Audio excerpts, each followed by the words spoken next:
இந்த கேள்வி ratio of money with A and B 3:4 அது ரேஷியோ கொடுத்துட்டான். இதை முதல்ல எழுதிக்கலாமா?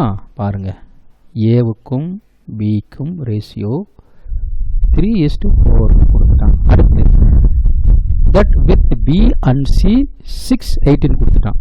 பி அண்ட் சி, பி ஏற்கனவே இருக்குது, சி இந்த இடத்துல எழுதிக்கிங்க. ரேஷியோ கொடுத்துட்டான். பி நபருக்கு சி 6 போடணும், சி நபருக்கு 8 போடணும். ஆமாங்க, இது அப்படியே எழுதுறேன், இது அப்படியே வந்து இங்கே எழுதிட்டேன், அவ்வளோதான். ஓகே, அடுத்து பாருங்கள். முடிஞ்சால் இப்போ நம்ம ஃபைனல் ரேஷியோவுக்கு கொண்டு போக போகிறோம். இதை சுருக்குங்க, சுருக்க தெரியுமில்ல? இங்கே அடித்தோம்னா 2 வரும், அடித்தா 2, இங்கே அடித்தா 3, கரெக்டுங்களா? ஓகே, இப்போ நான் ஃபைனலாக வந்து இந்த இடத்துல 2, ஸோ இந்த இடத்துல 3ன்னு எழுதிக்கிட்டேன். சொல்கிறது மாதிரி நீங்கள் எழுதிக்கிங்க, புரிஞ்சுக்குங்க.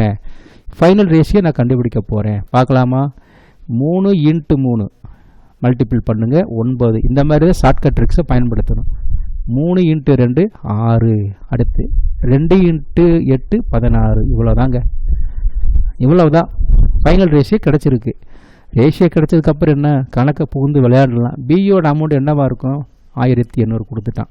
இப்போ என்ன செய்கிறேன் அப்படின்னா 1800 இதை உங்களுக்கு எழுதுகிறேன், ஆனால் எக்ஸாம்களில் எழுதாமல் மைண்ட்லேயே அடிச்சிடணும். 1800 என்பது யாருக்கு சொந்தம்?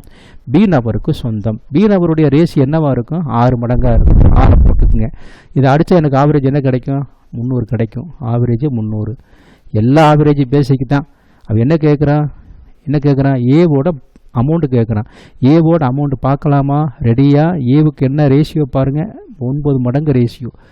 9 மடங்கு பணம் இருக்கும். இங்கே ஆவரேஜ் நம்பர் 300 × 9 என்னவாக இருக்கும்?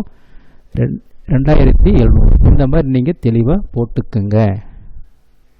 எக்ஸாம் ஹாலில் கொஞ்சம் கவனமாக இருக்கணும். இந்த ரேஷியோவை நம்ம ஃப்ரேம் பண்ணிட்டோம் அப்படின்னா நம்ம கணக்கை ஈஸியாக முடிச்சிடலாம். இதான் ஃபைனல் ரேஷியோ, மறந்துடாதீங்க.